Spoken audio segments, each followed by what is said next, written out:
গ্রহের রাজা অ্যাকচুয়ালি বলা হয় রবিকে। আমরা সায়েন্স নিয়ে যারা পড়াশোনা করেছি বা যারা বিজ্ঞানকে বিশ্বাস করি তারা কোনোদিনও রবিকে গ্রহ হিসাবে ধরি না, এটা নক্ষত্র। কিন্তু অ্যাস্ট্রোলজি গ্রহ হিসাবেই দেখে আপাত দৃষ্টিতে। তো কেন রাজা বলা হয় রবিকে? সাইজ বড় তার জন্য কি? না, একদমই নয়।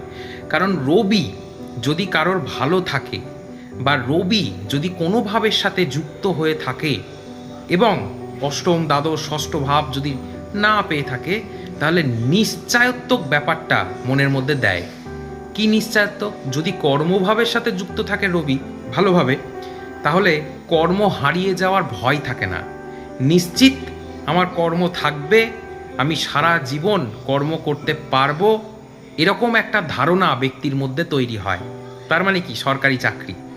আর অ্যাস্ট্রোলজি আমাদেরকে বলে এই সরকারি চাকরি কিন্তু রবি দিয়ে থাকে, মানে রবির ভূমিকা সব থেকে বেশি সরকারি চাকরি পাওয়ার জন্য, সরকার বোঝাতে রবি।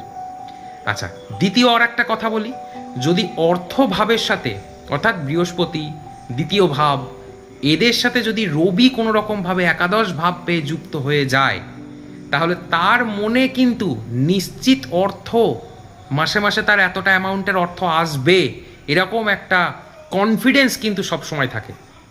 টাকার অভাব তার জীবনে আসবে না, এরকম একটা মনোবল তার মধ্যে থাকে। তো ন্যাচারালি দেখা গেছে এদের পূর্বপুরুষের প্রচুর অর্থ থাকে, তবেই তো মনের মধ্যে একটা আস্থা থাকে যে আমার প্রচুর অর্থ, আমার প্রচুর টাকা, আমাকে টাকার জন্য ছুটে বেড়াতে হবে না। এই যে ধারণা, এটা আসছে কোথা থেকে?